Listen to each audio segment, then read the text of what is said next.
Alors, shalom à tous et à tous. Alors aujourd'hui, nous allons parler du calendrier de Mishpacha. Pourquoi alors ce thème? Vous savez que chaque Kéla doit avoir un calendrier. Et donc, aujourd'hui, on va parler justement du calendrier que nous allons pratiquer à l'avenir. Alors pourquoi on est obligé d'avoir un calendrier? On s'est dit, la Kéla doit avoir un calendrier en commun. Alors pourquoi? Parce que tout simplement, quand on veut faire, en tant qu'assemblée messianique, on doit avoir des rendez-vous avec Hachem. Et Hachem a donné dans la Torah une liste de rendez-vous qu'on doit être ensemble pour le célébrer, pour l'adorer et pour se réjouir avec lui. Et le problème, c'est que si nous n'avons pas un calendrier en commun, eh ben, ce rendez-vous peut être manqué. Alors on a beau avoir un calendrier et mettre sur la bonne date. Si on n'a pas tous un calendrier en commun, ben, il va y avoir donc des problèmes. Alors, quelles sont les conséquences qu'on peut avoir si on n'a pas un calendrier en commun? Ben, déjà, on va être fâché parce on va pas avoir la bonne information. On risque, on va rater la date, on sera donc en colère. On peut être aussi triste parce qu'on avait vraiment cette joie de vouloir faire cette fête ou d'être à ce rendez-vous. On peut, dans certains cas, quand c'est par exemple, par rapport à une date d'un rendez-vous pour un travail, par exemple, eh ben, le fait qu'on n'a pas la bonne date, le bon rendez-vous, eh ben, on risque de rater le travail, on peut être envoyé. Quand c'est un travail pour le service d'H&M aussi, si on n'a pas la bonne date, même si on a toutes les bonnes motivations du monde, ben, on ne sait pas non plus effectuer la tâche pour H&M. Alors, d'autres conséquences qu'il peut y avoir, ben, on peut engendrer certaines aussi maladies. Le fait que on n'a pas pris le bon traitement à temps, ou, etc., etc. On peut aussi, on parlait aussi dans le passé, dans le cas où il y a un mariage, ben, si on est invité par les mariés à aller au mariage, si on n'a pas la bonne date, ben, le jour où vous allez peut-être arriver, ben, les mariés sont peut-être déjà partis en voyage de noces. Ça, c'est aussi embêtant. Ou si par exemple, si c'est le marié qui rate la date du mariage, ben, la mariée, ben, elle risque de être fâchée et en vouloir au mari. Donc, et même au niveau des plantations, si on n'a pas la bonne date pour planter des plantes, les plantes, si elles sont plantées par exemple en hiver, ben, elles risquent de périr. Et les conséquences les plus graves qu'il peut y avoir, ben, on peut mourir parce que on n'a pas le bon calendrier, la bonne date. Par exemple, ben, si on a un traitement vraiment très urgent, par exemple pour des médicaments ou quoi, pour le cœur, ben, si on manque ce médicament-là à cause des dates à répétition qu'on a ratées, ben, ça peut entraîner par exemple ces conséquences. Alors, qu'est-ce qu'on peut faire pour éviter des cas extrêmes comme ça? Eh ben, on doit savoir tous se synchroniser. Et ici, le but actuel qu'on a vu, c'est que, c'est comme pour la ligne de chemin de fer, quand un train passe dans une gare, si on n'a pas tous une heure commune, ben, qu'est-ce qui se passe? Eh ben, on risque de rater le train. Et on a vu aussi dans l'histoire que, par exemple en France, dans le passé, même dans d'autres pays, hein, chaque ville avait son heure. Grâce au train, il a fallu instaurer une heure commune dans toutes les régions pour que le train puisse passer à des horaires cohérents. Alors à l'heure actuelle, on voit au niveau de l'heure, au niveau international, on a un fuseau horaire qui permet que tout le monde puisse savoir quel temps il est dans tel pays, tel pays, tel pays, tel pays. Eh ben, c'est la même chose avec le calendrier. On va tous se synchroniser pour avoir la même date. Et le but ici, c'est que tout Mishpara puisse avoir une date en commun. Parce que si on a tous des dates différentes, eh ben, il va y avoir des problèmes lors des rendez-vous. Donc, qu'est-ce qui s'est passé? On a un petit peu analysé ce qui s'est passé ces dernières années. Donc, on a regardé un petit peu comment on a fonctionné avec le calendrier qu'on avait actuellement. On a aussi fait un petit sondage pour voir aussi quels sont les calendriers aussi que les gens ont utilisés et lequel ils le préféraient. Et grâce à toutes ces informations, eh ben, on a pu prendre une décision. Donc aujourd'hui, on a une décision disant voilà, aujourd'hui on va faire comme ça et pas autrement. Alors, que choisir? Ça, c'est la question évidemment qu'on se pose. Dans notre cas, c'est vrai que logiquement, ce que l'on fait tous, c'est on sonde dans les Écritures, on regarde dans la Torah pour savoir quel est le calendrier que nous devons suivre. Ça, vous êtes tous d'accord avec moi? On avait déjà dit dans le passé, on avait déjà fait des études sur les différents calendriers. On avait dit, ben, logique, si nous sommes des disciples d'Hachem, eh ben, Hachem, c'est le peuple des Hébreux, donc on a choisi le calendrier hébraïque. Évidemment, on avait vu aussi qu'il y avait plusieurs versions de ce calendrier. Du coup, on avait choisi à l'époque le calendrier karaïte parce que c'est vrai qu'il y a une certaine proximité par rapport aux Écritures et une pratique qui se faisait avant. Et même par rapport, on avait vu aussi au calcul des homères. C'est pour cela on l'avait choisi à l'époque. On savait qu'on avait vu aussi que le karaïsme, eh ben, c'était un courant qui était différent du reste du judaïsme parce qu'il ne prenait pas en compte de la Torah, ce qu'on appelle la Torah orale, donc le Talmud. Donc le karaïsme, ça vient de karaout, donc qui peut s'écrire aussi avec un petit c, on voit sur les écrans les différentes manières. Donc c'est un courant du judaïsme scripturaire, car il est fondé sur la seule mikra. Donc la mikra, c'est la Bible hébraïque, et refuse donc la loi orale. Il est donc en opposition au judaïsme rabbinique. Donc le karaïsme, on a vu, il s'appelait donc les fils de l'écriture. Alors, quand on était sur ce calendrier-là, on essayait d'avoir des dates pour estimer quand est-ce que allaient tomber les jours de fête. Alors, grâce à nos amis vénézuéliens, on arrivait à récupérer sur le mouvement karaïte un PDF qui pouvait annoncer les dates. Donc on l'avait à travers ici le mouvement qu'on traduit en anglais, hein, The Universal Karaite Judaism. Ceci émettait une fois par an, donc vers septembre, ben, le calendrier de prévisionnel pour l'année d'après. Donc ici vous voyez l'exemple pour la période 2024-2025, donc pour l'année 5785, avec les dates qui étaient communiquées.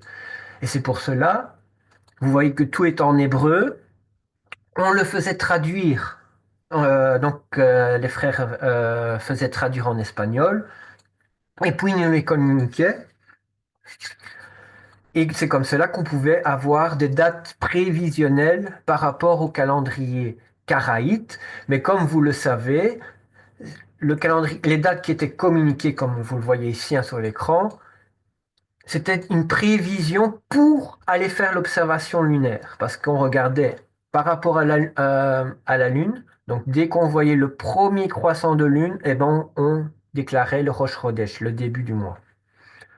Donc, jusque-là, vous comprenez tous, il y avait pas de problème sur le fonctionnement du calendrier. Le problème, donc ici, on voit, c'est un petit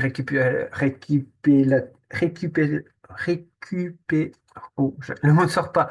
Un petit allez, un petit résumé, voilà, je vais dire un autre mot, pour dire simplement, il y avait l'observation directe de la Lune, qui était obligatoire chaque mois, et aussi, vers la fin de l'année, on allait voir l'orge pas n'importe où dans le monde, en Israël, pour pouvoir savoir s'il fallait rajouter un 13e mois. Souvenons-nous, calendrier lunaire, c'est plus court qu'un calendrier solaire. Pour faire des fêtes agricoles, il faut une cohérence avec le cycle solaire. Et donc, il fallait de temps en temps rajouter un 13e mois.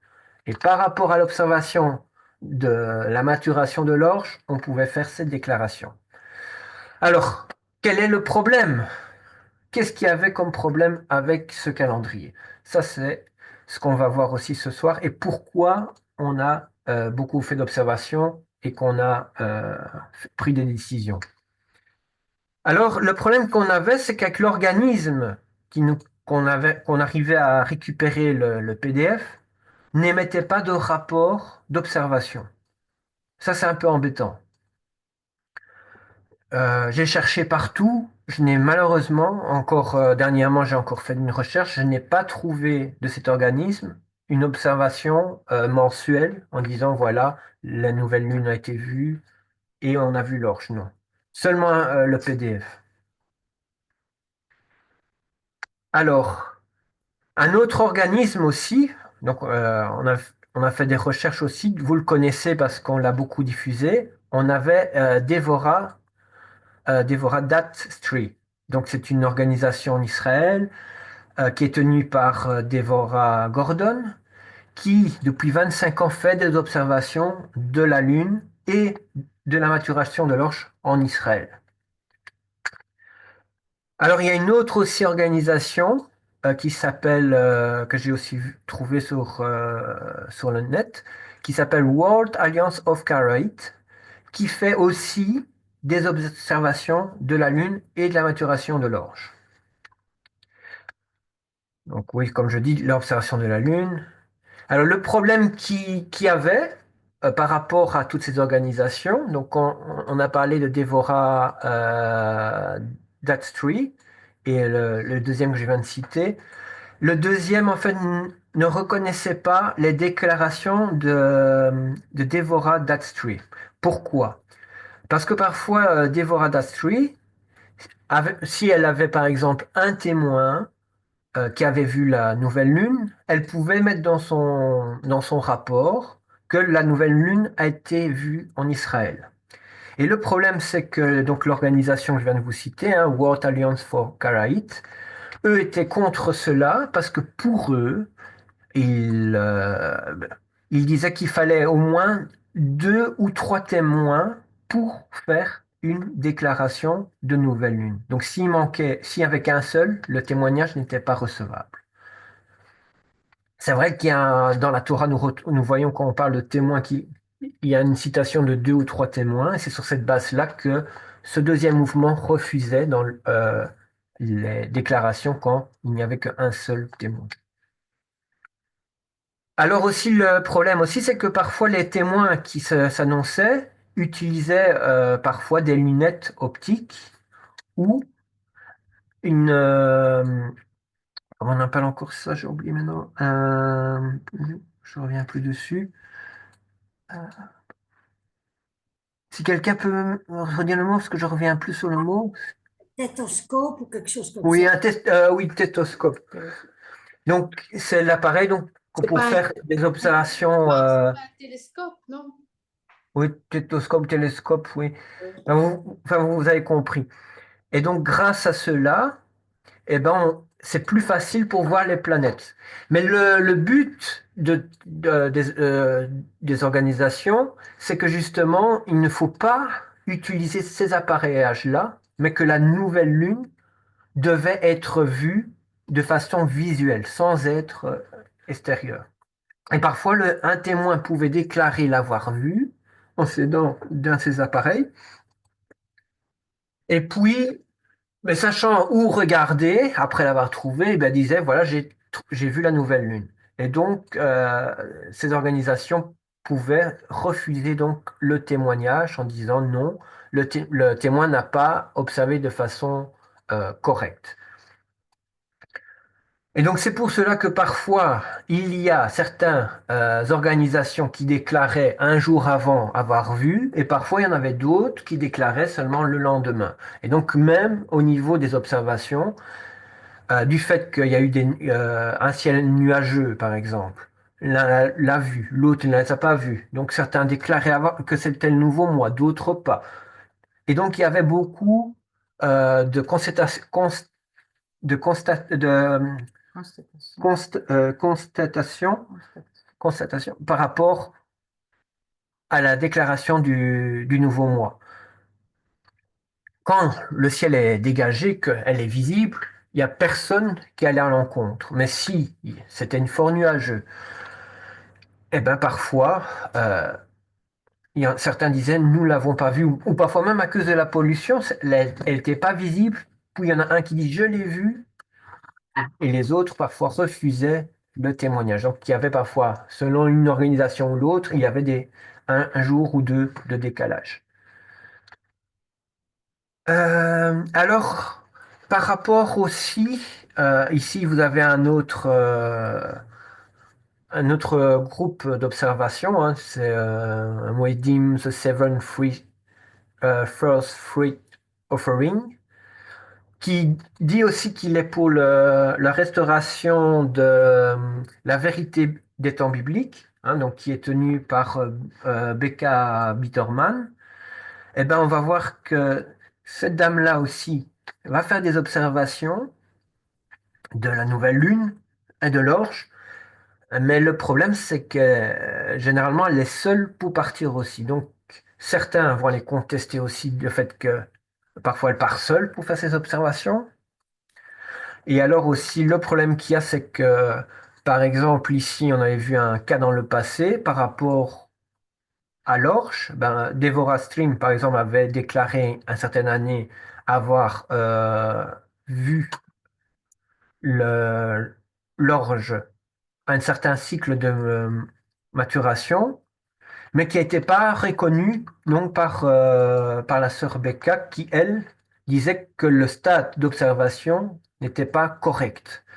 Donc il faut savoir qu'à un moment, au début, quand l'orge pousse, il y a un moment, elle n'est pas mature. À un moment, elle commence son cycle de maturité, mais elle n'est pas encore au stade à vivre. Puis elle arrive au stade à vivre. Et puis, elle est dans un stade euh, où elle n'est plus au stade à vivre. On va le voir encore tout de suite après.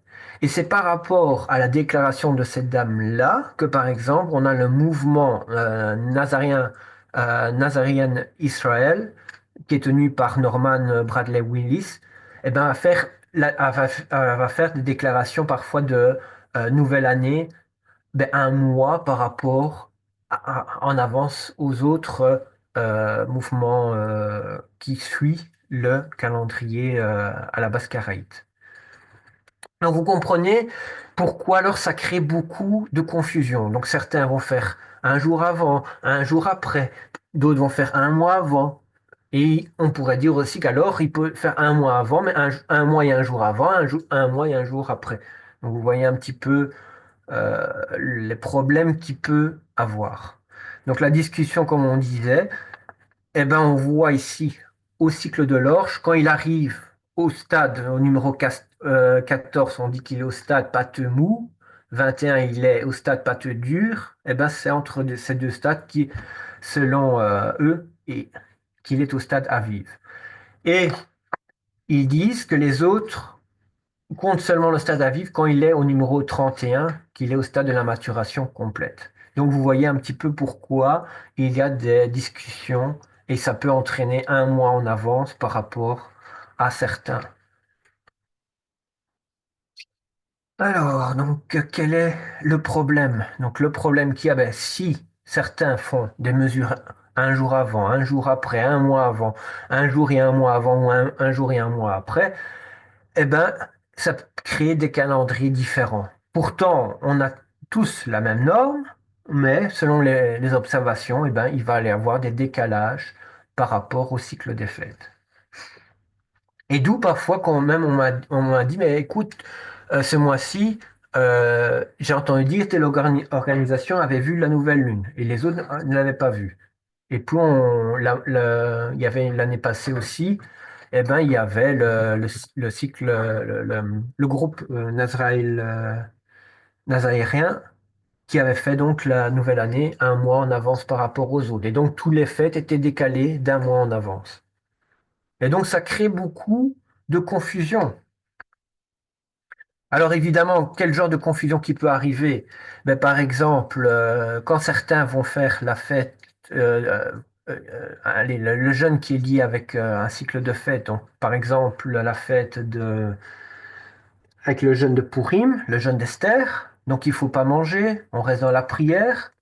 Eh ben, certains vont passer déjà à la fête de Pâques, qui tombe un mois après, et d'autres vont seulement, par exemple, peuvent arriver, par exemple, au jeûne d'Esther. Mais vous voyez quel problème il peut y avoir. Donc, ça crée des problèmes au niveau de cycle des fêtes. Heureusement, chez nous, on n'a pas eu de contestation pour dire on doit le faire un mois en avance.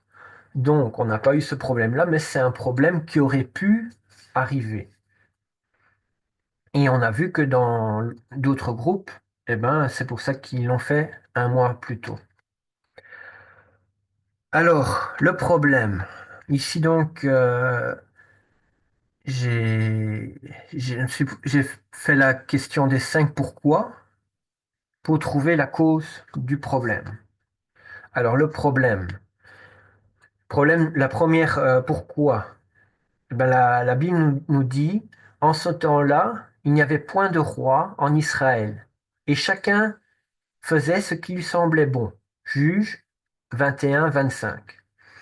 Alors en effet, on peut comparer cette période-là avec la période actuelle. Cette période-ci, on voit que le Mashiach n'est pas là, et le fait qu'il n'est pas là, ben, tout le monde fait le calendrier qui lui plaît. Et c'est pour cela qu'il n'y a pas de concordance, il n'y a pas de rectification qui peut être faite parce que le Mashiach n'est pas présent. Alors, le deuxième problème qu'il y a aussi, c'est que les apôtres ne sont plus là non plus physiquement. Et donc, ils ne peuvent pas nous dire, maintenant, il faut faire comme ça. La seule chose qu'ils nous ont laissé, ce sont des textes écrits, vous le savez. Mais le problème, c'est qu'il n'y a pas un texte clair à 100% disant, voilà le calendrier 100% exact, sans aucune discussion. Il faut faire ça, ça, ça, ça, ça, ça, ça, ça, ça, ça, ça. Malheureusement, nous n'avons pas. C'est pour cela qu'il y a beaucoup de contestations parmi tous les croyants du monde entier. Et surtout vers ceux qui reviennent aux racines, mais qui veulent vraiment une application, je vais dire, un peu plus légaliste, je vais dire, mais du coup vont refuser certaines pratiques et du coup, ben, certains vont dire la vraie vérité, c'est comme ça, les autres vont dire c'est comme ça, d'autres vont dire c'est comme ça, et ça crée des diffusions et des calendriers aussi différents et des interprétations calendaires différents. C'est pour ça, pour un calendrier, ben, il peut y avoir plusieurs dates alors que c'est le même calendrier. On le voit donc avec le calendrier karaïte, on le voit avec ceux qui ont choisi le calendrier d'Enoch. On voit qu'il y a la version du calendrier d'Enoch où c'est le premier jour de la semaine, le premier jour de l'année, le premier jour c'est le mercredi. Certains vont dire non, c'est le samedi. D'autres vont dire il faut mettre une semaine de décalage en plus. Les autres vont dire non, c'est pas maintenant. D'autres vont, d'autres vont dire on va faire comme ça, mais telle fête, elle est mal mise dans le calendrier, on va le faire à ces dates-là. Et donc ça crée des calendriers en plus, pourtant un calendrier racine. Et on a la même chose avec le calendrier karaïte. Alors le problème aussi suivant qu'on a, c'est qu'il n'y a plus de temple aussi actuellement. Et donc, plus de temple, ben, des difficultés aussi par rapport aux archives aussi. Nous n'avons plus aussi de Cohen, de prêtres et de Cohen Akadol, de grands prêtres, qui va nous dire aussi quel était le bon calendrier. Aujourd'hui, malheureusement, c'est perdu. Alors le Sanhédrin aussi, à l'heure actuelle, il n'y est pas. C'est pour cela que moralement, si on utilise le calendrier karaïte, même s'il y a des observations qui ont fait, mais il n'y a personne en fait qui vont valider par ces observations. Il n'y a pas un Sanhédrin qui valide. Le premier groupe qu'on avait vu au début, c'était une ASBL qui cherche à rassembler tous les Karaïtes, mais malheureusement, il y a d'autres groupes Karaïtes et parfois, eh ben, ils ne s'entendent pas toujours sur les différentes façons de pratiquer. Alors, le problème suivant, alors, qu'est-ce qu'on peut voir aussi alors? Euh, Par rapport au Sanhédrin, c'est vrai que euh, si on creuse un peu, on va voir que dans la Torah, il y avait des pharisiens et des sadducéens qui composaient le, je veux dire, qui composait le Sanhédrin. Voilà. Donc on le voit dans Acte 5.34, mais un pharisien nommé Gamaël, docteur de la loi, estimé de tous, se leva dans le Sanhédrin et ordonna de faire sortir un instant les apôtres. Alors on le voit aussi dans Acte 22.3. Je vais le prendre en français parce que là j'ai trouvé la référence en anglais.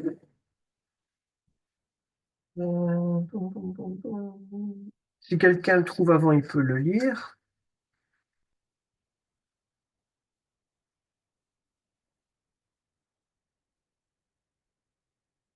Acte 22, 3. Voilà, il nous dit ceci. Je suis juif né à Tars, donc ça c'est l'apôtre, le Rav Shaoul, hein, donc l'apôtre Paul qui nous dit, je suis né juif à Tars en Sicile, mais j'ai été élevé dans cette ville et formé au pied de Gamaël, qui m'a enseigné dans les moindres détails de la Torah de nos pères. J'étais zélote pour Dieu, comme vous l'êtes aujourd'hui.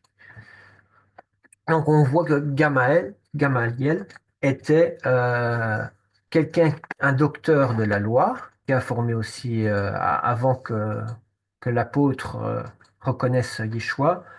Eh ben, il était au pied de Gamaliel. Gamaliel était donc un pharisien et il faisait partie du Sanhédrin. Alors c'est pour cela que le fait que à l'époque le Sanhédrin prenait les grandes décisions importantes, eh ben, on voit que les pharisiens composaient aussi de ce Sanhédrin. Et donc, c'est vrai que beaucoup, quand ils disent on va suivre, par exemple, le calendrier rabbinique, eh ben, ils le font du fait qu'ils veulent observer et obéir à ce que les pharisiens ont ont voulu dire.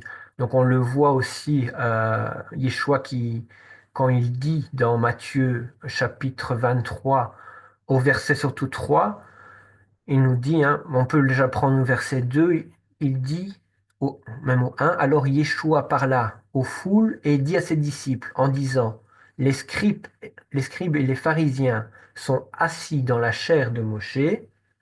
Faites donc et observez toutes les choses qu'ils vous diront d'observer, mais ne faites pas selon leurs œuvres, parce qu'ils disent et ne font pas.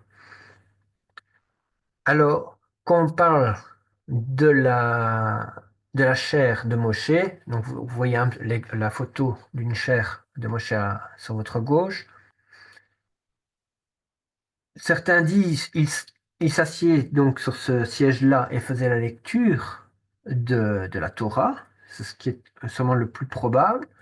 Mais il est possible aussi que c'était sur cette chair-là que les pharisiens prenaient des décisions importantes, donc des jugements.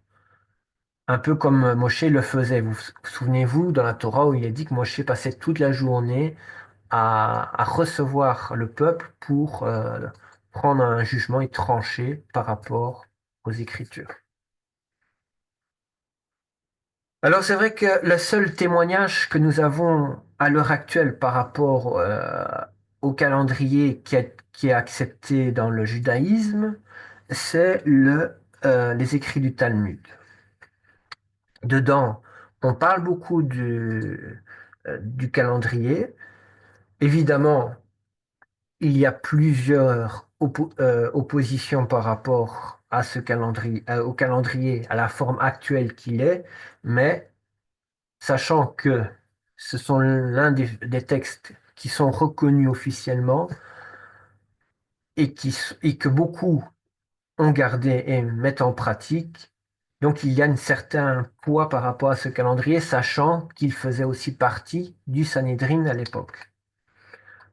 N'oublions pas, c'est vrai qu'à la destruction du temple, il n'y a plus de prêtres. Donc vous le savez, hein, quand les Romains ont détruit le temple, ont détruit Jérusalem, ils ont tout pillé.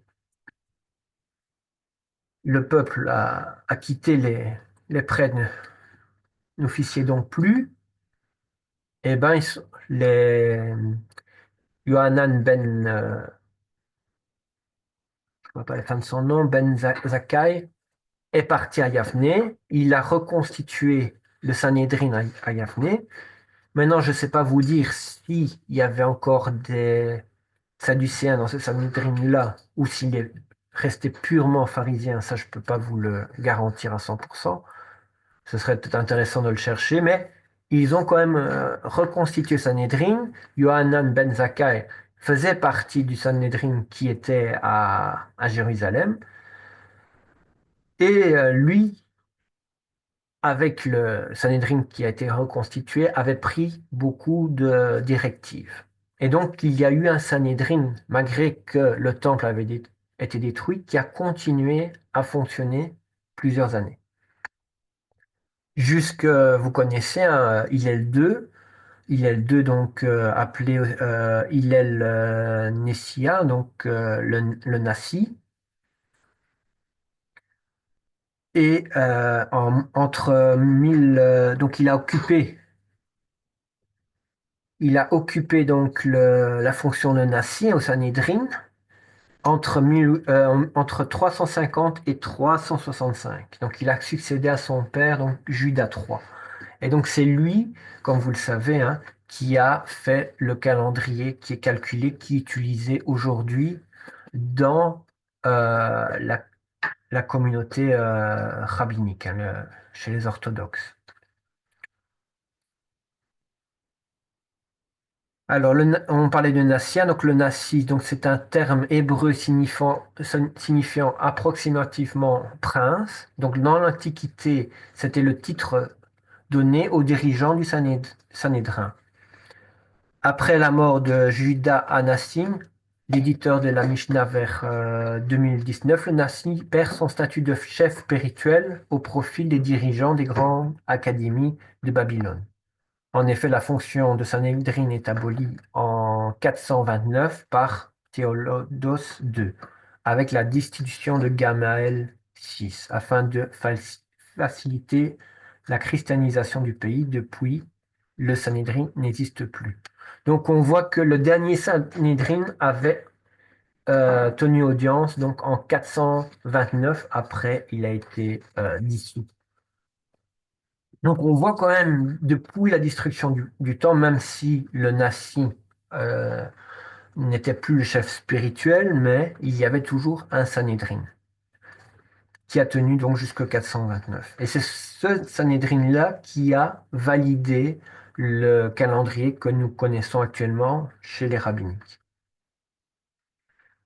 Alors on avait vu aussi dans le passé, il y avait un mouvement First Fruit of Sion, donc les premiers fruits de Sion, qui avait aussi posé des questions au niveau calendaire, comme nous, on l'a fait aujourd'hui, hein, cette semaine-ci. Eh ben, ils se sont posé la question, est-ce que le calendrier était erroné? Que dit le peuple juif? Que dit le peuple juif si il a le pouvoir de déterminer le calendrier biblique et interpréter les dates des jours saints? Et donc, eux se sont dit, finalement, peut-être que les gens ont raison de dire que d'autres calendriers sont plus corrects que celui-ci, mais comme c'était un Sanhédrin qui avait l'autorité, que Hachem avait mis aussi l'autorité du Sanhédrin, eh ben, ils se sont dit, on va respecter ce choix-là jusqu'au moment où euh, on va refaire un Sanhedrin qui va reprendre une position par rapport au calendrier qui est utilisé actuellement. Donc ici, vous voyez un petit peu des références.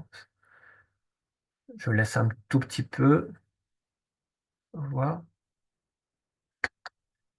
Et donc, aujourd'hui, avec Mishpara, on s'est dit, pour ne plus avoir de problème par rapport aux dates, par rapport aux questions si des gens, par rapport aussi que plusieurs faisaient la date rabbinique et que d'autres faisaient des karaïtes et qu'il y avait parfois des discussions entre les dates, on s'est dit aussi, mieux vaut faire un calendrier qui soit le même pour tout le monde. Un calendrier qu'il n'y a aucune discussion et qu'on peut avoir aussi les dates et qu'on peut faire la fête tous ensemble.